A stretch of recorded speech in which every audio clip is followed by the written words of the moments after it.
donner le micro, puis la caméra, puis je pense que vous avez fonctionné comme il faut pour transférer les diapositives, ou en tout cas la présentation avec Eliane. À toi, Ramsey. D'accord, merci Sylvain. Je pense que vous m'entendez. Je ne suis pas sûr si vous me voyez, mais de toute façon, ce n'est pas grave si vous ne me voyez pas. L'essentiel, c'est que vous voyez les diapos. Alors, bienvenue à tous et on va donc parler des perspectives des marchés, évidemment à court terme, mais aussi, ça a été la demande de votre syndicat, quelques idées à très long terme de certaines tendances. Suivante. Alors, le plan de la présentation, c'est assez simple. Je vais passer à travers les offres et les demandes américaines. On va parler aussi du marché international, évidemment. Après, on va aller, bien entendu, dans le marché local pour finir avec le très long terme. Suivante, Eliane. Non, dans l'autre sens, oui. Alors, là, encore une. Et là, on rentre en plein milieu dans le feu de l'action. Voici l'offre et la demande de maïs aux États-Unis. Je vous demanderai vraiment de regarder la colonne de droite, les derniers chiffres de janvier pour 2020-2021. Et j'ai encerclé le rendement parce que ça a été la grande surprise. En décembre, l'estimation du rendement était encore plus que 175 boisseaux de l'acre. Le marché s'attendait à une certaine baisse, mais l'estimation finale, parce que rappelez-vous, en janvier, c'est le final, la baisse a été encore plus brutale que prévu et l'USDA l'a baissé à 172 boisseaux de l'acre. Alors, évidemment, on se retrouve avec une production de 14, on va dire 2 milliards de boisseaux, ce qui est pas mal moins que ce qu'on pensait il y a quelques mois. Rappelez-vous qu'au début, on parlait de 15 milliards de boisseaux. Et si vous descendez un peu plus bas dans les chiffres, à nouveau encerclés, un programme d'exportation quand même très fort pour les États-Unis, 2550 millions de boisseaux.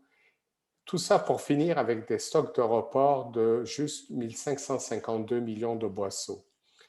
Donc, pas mal moins que 2020. On est à 1919 et encore moins évidemment que 2019. Suivante, Eliane. Alors, voici ici les ventes hebdomadaires américaines à l'exportation.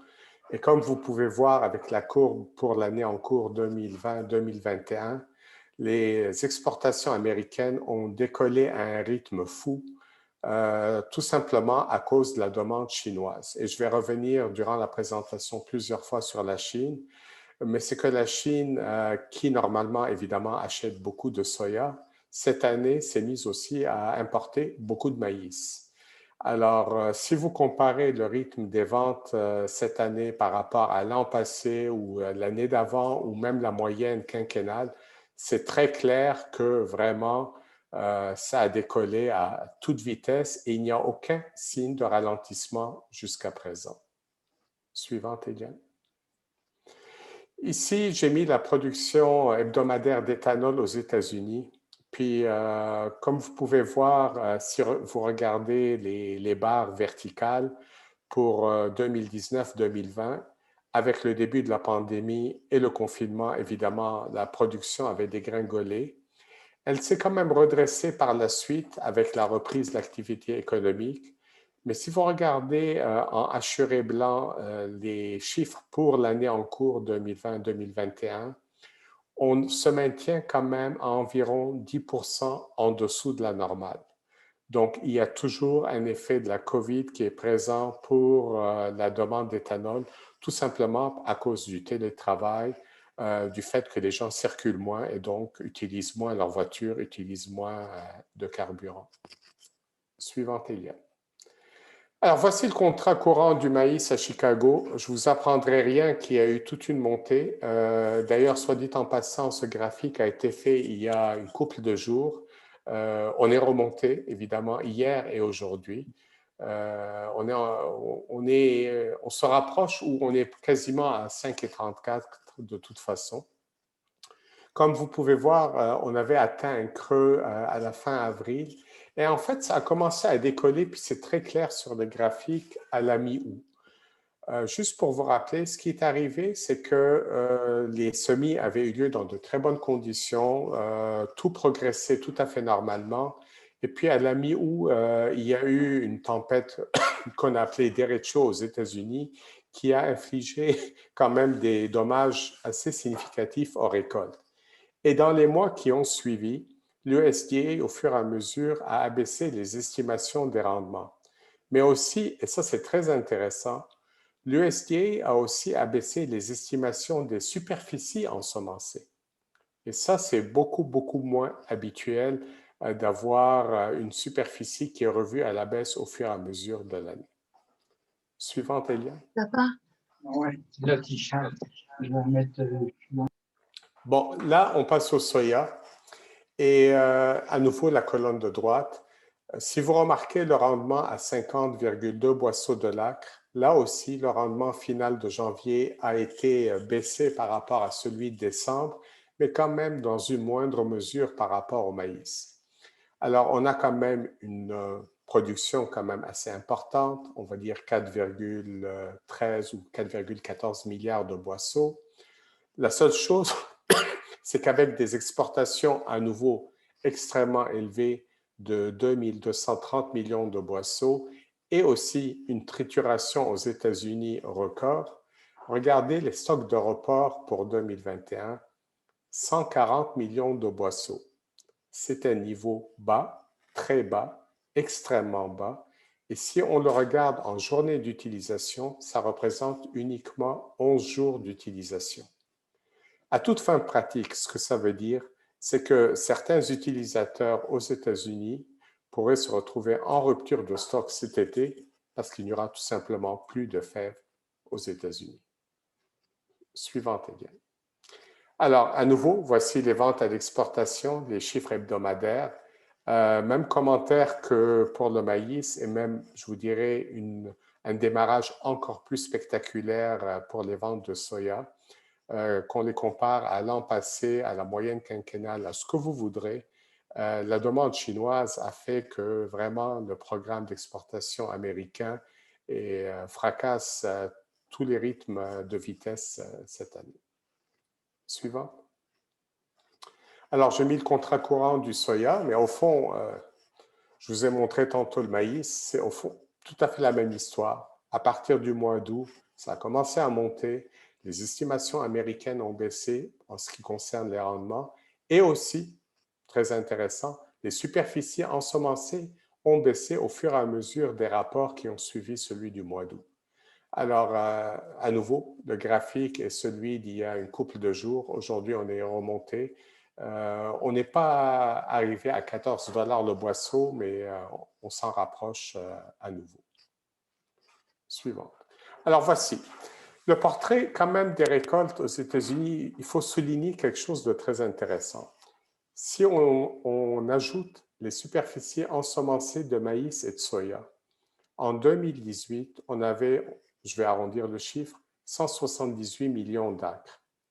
En 2019, ça a fortement baissé. Rappelez-vous, les États-Unis avaient eu des semis très difficiles, très tardifs, des récoltes vraiment exceptionnellement difficiles, comme nous autres d'ailleurs. Par contre, en 2020, donc cette année, où les conditions ont été parfaites pour les semis, les superficies maïs plus soya ne remontent qu'à 174 millions d'acres. Il y a environ 4 millions d'acres qui ont, si vous voulez accepter le mot, disparu cette année, alors que la superficie du blé, par contre, elle baisse à chaque année. Donc, ce n'est pas qu'il y a eu moins de maïs, soya parce que c'est parti en blé, c'est juste que 4 millions d'acres ont bel et bien disparu et personne n'a vraiment d'explication pour ces 4 millions d'acres-là. Alors, voici le taux de change, très important évidemment. Pour le dollar canadien, rappelez-vous, avec le début de la pandémie, le UR avait chuté en dessous de 69 cents le boisseau. Et au fur et à mesure, il s'est redressé. Même, je vous dirais, il s'est beaucoup redressé parce qu'on est présentement au-dessus de 78 cents. Et à un moment donné, on était même au-dessus des 79. Évidemment, quand le UR baisse, c'est positif pour les bases. Quand il monte, c'est normalement négatif pour nos bases, sauf que cette année, il n'y a rien de normal en tant que tel. Mais malgré tout, gardez à l'esprit que le dollar qui remonte, dollar canadien qui remonte, joue quand même contre nous. Suivant.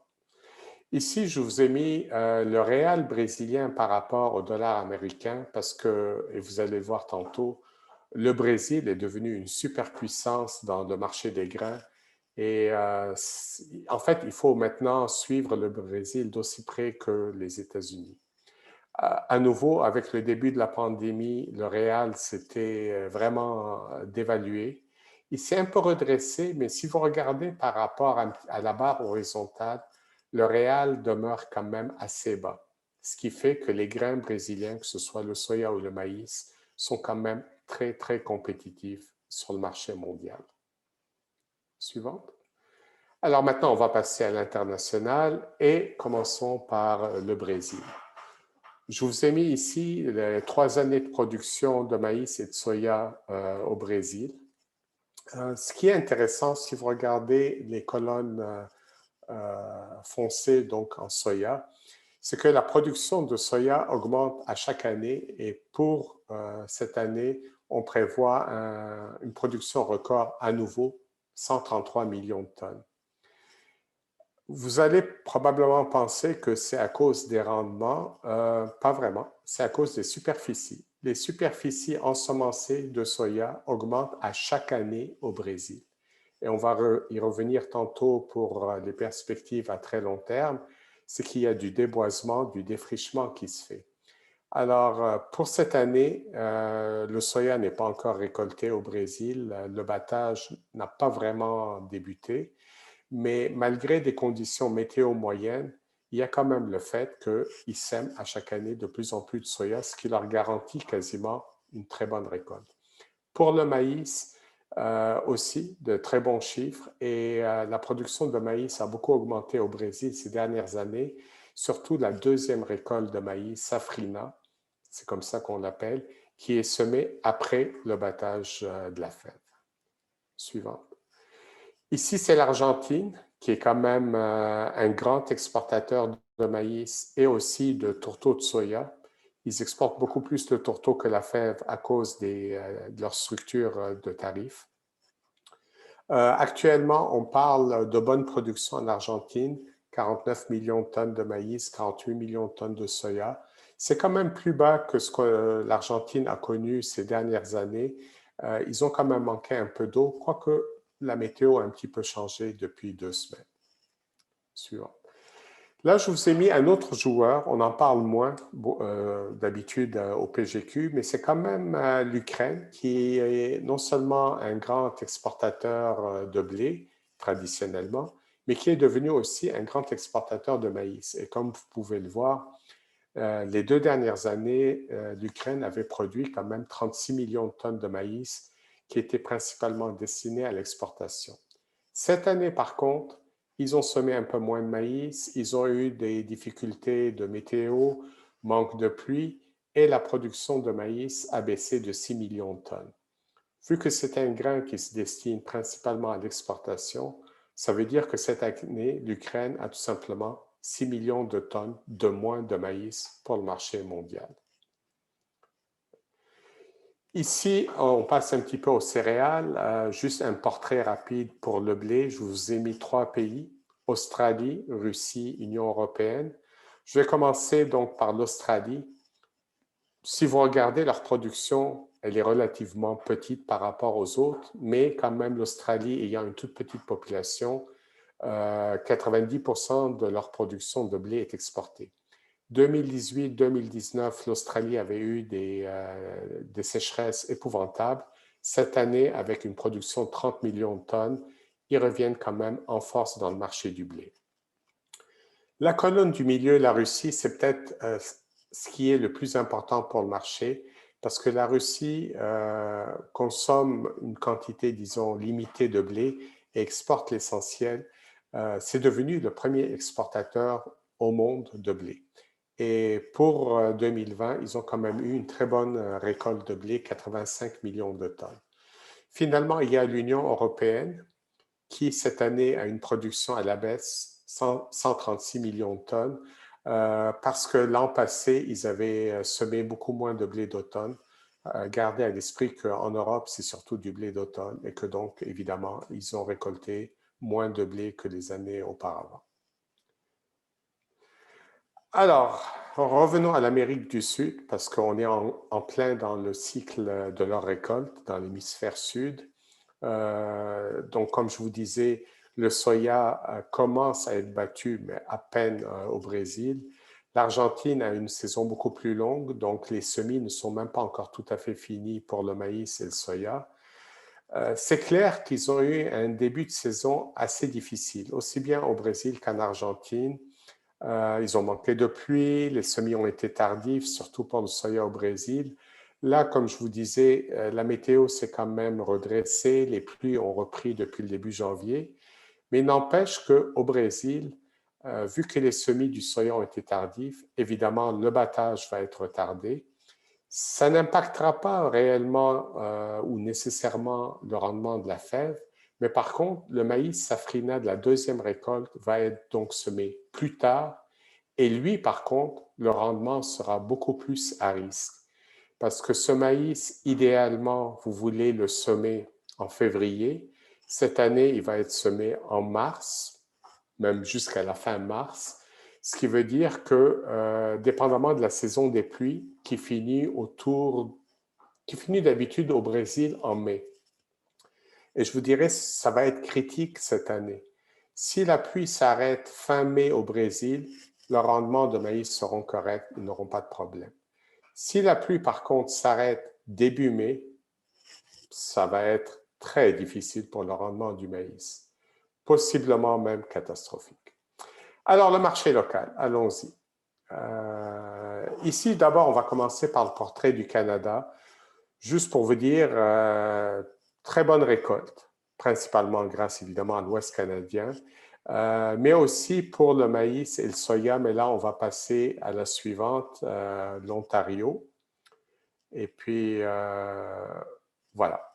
Alors, contrairement au Québec, l'Ontario a eu de très bonnes récoltes cette année, et pour tous les grains. Regardez, maïs, soya et le blé, parce qu'il y a eu une reprise du blé d'automne là-bas, ce qui fait que nos voisins ont quand même une production de grains très confortable à 15,5 millions de tonnes.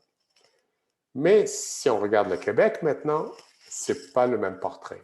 Oui, pour le soya, on a eu une très bonne récolte, mais par contre, le maïs, une récolte très décevante, et aussi pour les céréales, que ce soit le blé, l'orge, etc. On finit donc pour les 6 principaux grains avec une production totale en dessous de 5 millions de tonnes, alors que la normale est plutôt de 5,5 millions de tonnes. Avec quand même une différence par rapport à l'an passé. Oui, le total n'est pas vraiment différent, mais quand même, au moins, la qualité est là. Peut-être moins pour l'avoine cette année, mais quand même pour les autres grains, on a une qualité tout à fait correcte, alors que l'an passé, c'était désastreux. Alors, ici, on voit le détail de ce portrait au Québec. Cette année, on a eu un très bon rendement record de soya, mais par contre, un rendement médiocre du maïs, presque aussi mauvais que celui de l'an passé. Et ce qui est plus frappant, regardez les rendements des céréales. Blé, orge, avoine, absolument, écoutez, désastreux. Le blé à 2,3 tonnes l'hectare, l'orge 2,5, l'avoine 2,2. Vraiment, le manque de pluie en mai-juin a fait très mal aux céréales. Suivant. Alors ici, on va prendre un peu plus de temps et regarder l'offre et la demande de maïs au Québec. Alors, c'est la colonne de droite pour 2020-2021. On a donc un rendement médiocre, 9,1 tonnes l'hectare, avec une production de 3 264 000 tonnes de maïs seulement, ce qui est insuffisant par rapport à la demande. On a mis les importations à 300 000 tonnes. Et si vous regardez un peu plus bas, les exportations à 400 000 tonnes. vous pourriez quand même être surpris. Maintenant, quand on parle importation-exportation, évidemment, ça inclut le provincial et c'est là que parfois c'est difficile, même très difficile d'avoir des données. Mais il y a une chose qui est claire. Malgré la flambée des prix, on va avoir des exportations cette année. D'abord, il s'en est fait déjà. Deuxièmement, au moment où je vous parle, il s'en fait encore à partir d'imports du Saint-Laurent que je ne nommerai pas. Et donc, il y a de très fortes chances, malgré tout, qu'on exporte 400 000 tonnes. Ce qui montre ici des stocks de report de 475 000 tonnes et donc des stocks quand même relativement corrects. Si vous voyez le prix moyen au producteur, 225 à 255 dollars la tonne, vous pouvez être surpris, vous pouvez vous dire, mais voyons donc, c'est que, malheureusement, mais c'est la réalité, une bonne partie du maïs a quand même été vendu soit avant l'augmentation des prix, soit au début du rallye des prix. Et je vous dirais, ce n'est pas la majorité du maïs qui va se vendre à 300 dollars la tonne. Et donc, évidemment, la moyenne est tirée par le bas par toutes les ventes qui ont été faites en début de saison. Suivante. Alors, ici le portrait du Québec, donc rendement désastreux pour les céréales, médiocre pour le maïs. C'est le dernier point qui est le plus important. Une situation de déficit dans le maïs qui va nécessiter des importations. Et la question qu'on peut se poser de plus en plus, d'où est-ce qu'il va venir ce maïs? Parce qu'évidemment, avec les prix qui flambent chez nos voisins, la question peut paraître niaiseuse, mais la réponse est loin d'être évidente. Suivante. Alors ici, je vous ai mis les prix du maïs, Montérégie, Sud-Est, pour livraison en janvier. Écoutez, je ne vous apprendrai rien. Comme vous pouvez voir, on était dans les prix autour de 220-230 dollars la tonne, et puis c'est monté. On est monté dans les 250 dollars la tonne vers la fin du battage. On se maintenait autour de 250, et puis il y a eu le rapport explosif du USDA de janvier. Il y a eu évidemment la flambée des contrats à terme, et le prix du maïs a suivi évidemment au Québec. Ici, on monte un petit peu en dessous de 300, mais je vous dirais, on est probablement, au moment où on se parle, à 302, 304, 305 dollars la tonne. Suivante. Même scénario pour le soya, mais avec des prix encore peut-être plus impressionnants pour certains. On parle des prix de 630, 640 dollars la tonne pour du soya OGM. L'autre chose qu'il faut quand même souligner pour le soya, normalement, et cette année c'est peut-être un peu malheureux, on exporte les 2/3 de la récolte en octobre-novembre. Or, si vous vous rappelez les graphiques, une bonne partie de la flambée des prix a eu lieu après cette période. Donc, il faut quand même reconnaître qu'une grande partie du soya a manqué un peu ce rallye. Et l'autre chose qui exacerbe un peu ce rallye pour le soya, c'est qu'à toute fin pratique, au Québec, il y a très peu de fèves invendues dans les silos. C'est la réalité du marché. Suivante. Alors ici, je vous mets le portrait des prix pour les principaux grains par mois. Au fond, si vous regardez la ligne du haut, janvier 2021, donc le mois actuel, vous pouvez voir que la moyenne pondérée des ventes a grimpé. Le maïs à 275 dollars, le soya à 633, soya IP 734. L'orge, l'avoine, je vous dirais, prenez quand même ces chiffres avec un grain de sel. Le marché des céréales voit peu de transactions. Il s'est beaucoup vendu à la récolte et donc je ne vous dirais pas nécessairement que ces prix sont toujours représentatifs pour les céréales. Mais par contre, le maïs et le soya, c'est assez flagrant. Et puis bon, la colonne de droite à la toute fin, le canola. Si quelqu'un a encore du canola dans le nord du Québec, écoutez, les prix sont plus qu'intéressants. Suivante, s'il te plaît. Alors, on va y aller avec quelques éléments clés ici, puis je vais un petit peu rentrer dans le détail par rapport à la Chine. D'abord, et c'est certain, il y a toujours la COVID. On est toujours pris avec la pandémie. Il y a une incertitude, il y a un risque qui demeure là. Excusez-moi. Les offres et les demandes américaines pour le maïs et le soya se sont resserrées. Vous avez vu les tableaux d'offres et de demandes. Vous avez vu les inventaires. C'est vraiment serré. Et pour le soya, je vous dirais même très serré. Je vais peut-être passer aux autres points et je reviendrai à la demande chinoise. Plusieurs exportateurs ont commencé à mettre des restrictions aux exportations. Russie, Ukraine, Argentine, soit des taxes sur les exportations de grains, soit des quotas, parce qu'ils voient les prix monter et ils veulent s'assurer que le prix local n'explose pas pour leur marché à eux. Et tout ça, c'est dû au troisième point, la demande chinoise qui est absolument record. Elle est record non seulement pour le soya, mais le maïs, le blé, le sorgho, tous les grains.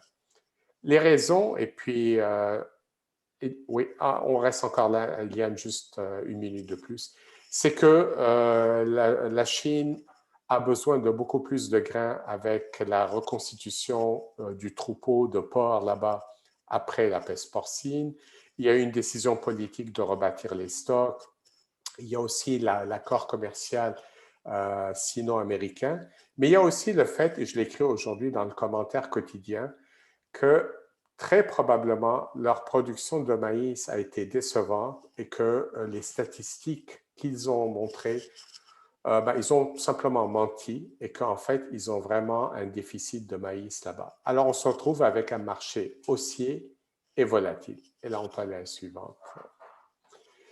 Alors, Sylvain m'a demandé des perspectives à très long terme. Et pour parler du très long terme, il faut prendre du recul.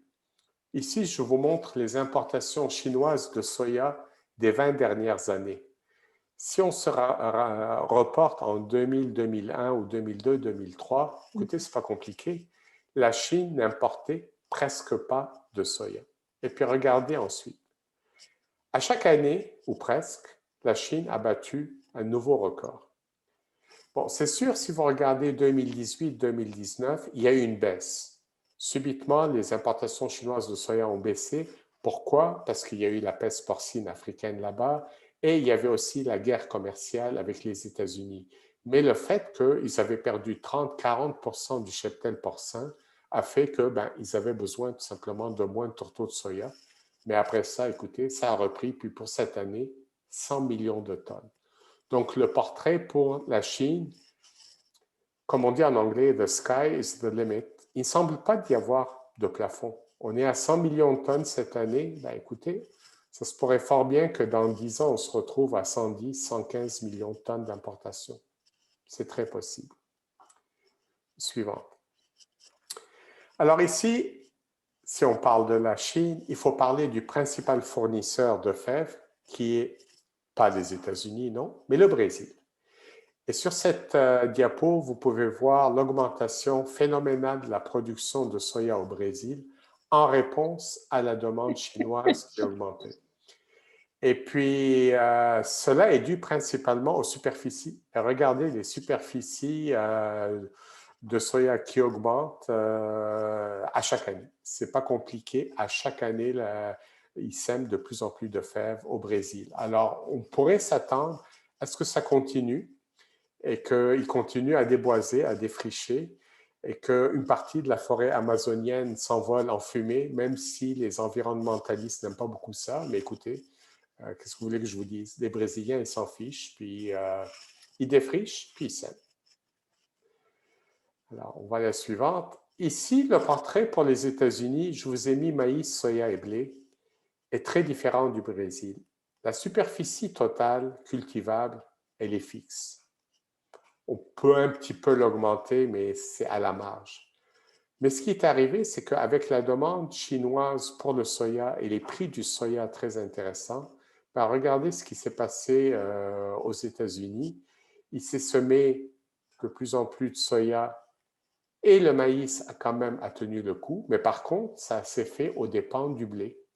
La production, les superficies de blé baissent de plus en plus aux États-Unis.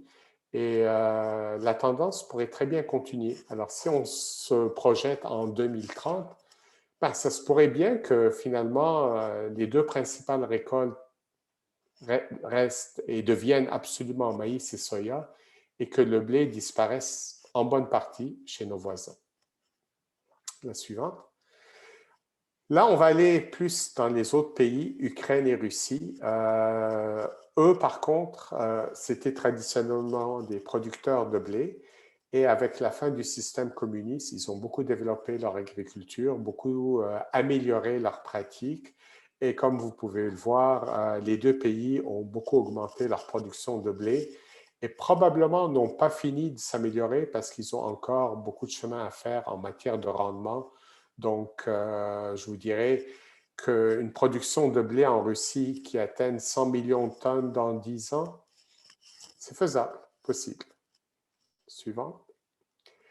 Maintenant, revenons au Québec. Par contre, ici, le portrait est plus mixte. Puis on va prendre un peu de temps et regarder ça. Commençons par le maïs.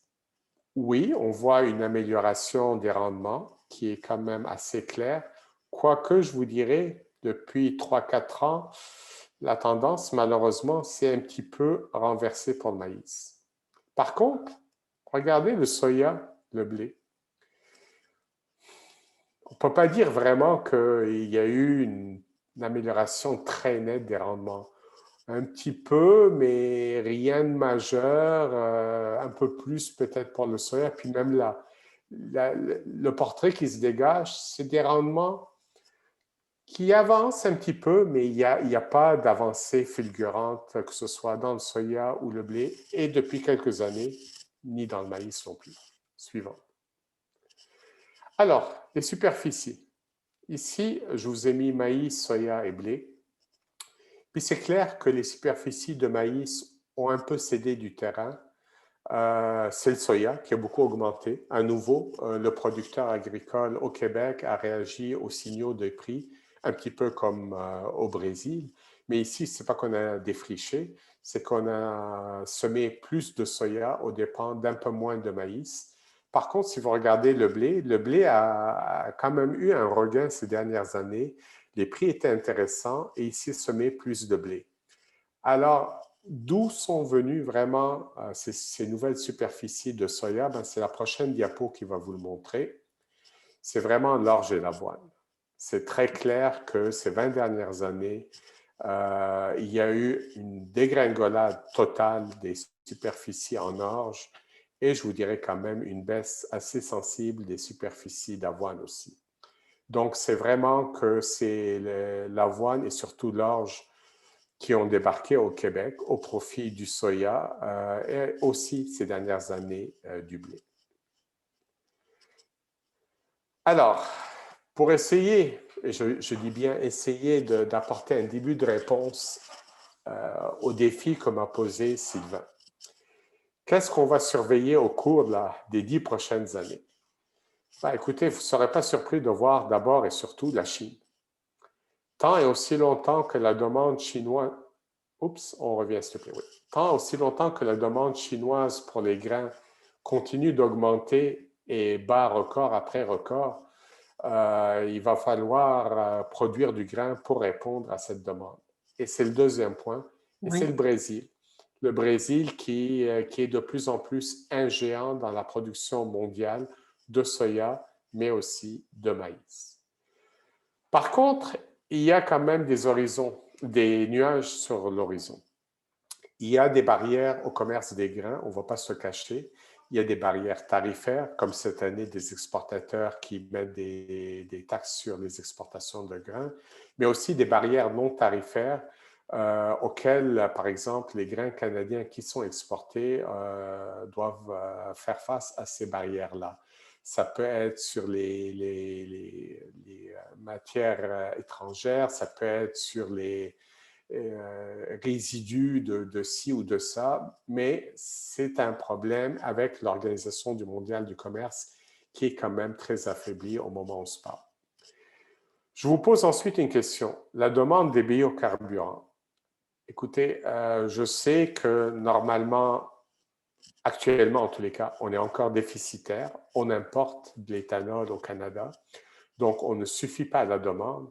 Mais si on se reporte sur 10 ans, j'ai mis un point d'interrogation parce que je ne suis pas tellement sûr. Écoutez, ce n'est pas compliqué. Les biocarburants, c'est tout simplement pour se mélanger à l'essence. L'essence, c'est principalement les déplacements, les véhicules. Mais avec les véhicules qui commencent à être électriques et hybrides, quelle va être la demande dans 10 ans? Ce n'est pas sûr. En Amérique du Nord, on a beaucoup de retard dans ce domaine. Mais écoutez, moi, j'étais en Europe, mes sœurs habitent en Europe, j'y étais il y a 2 ans. Quand j'ai loué une voiture, ben, c'était une hybride. J'ai circulé durant une semaine en France. Au bout d'une semaine, ma tank d'essence avait baissé à peine du quart. J'avais beaucoup circulé. Et c'était quand même un véhicule hybride, donc qui consommait de l'essence, mais tellement peu. Alors la question se pose. Ensuite, j'ai mis la taxe canadienne sur le carbone.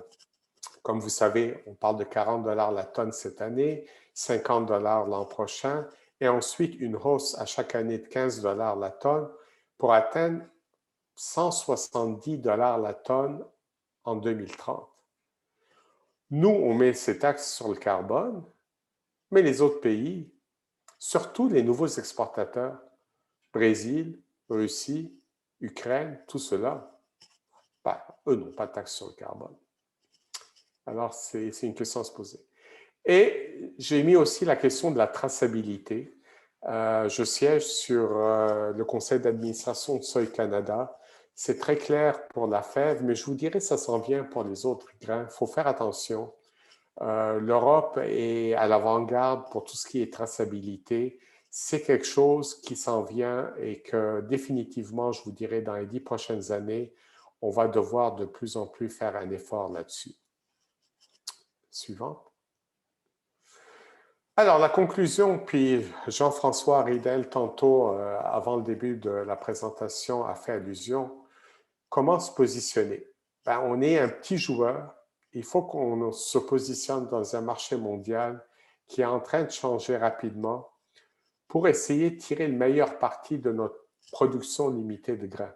On s'entend, on ne va pas augmenter les superficies ici.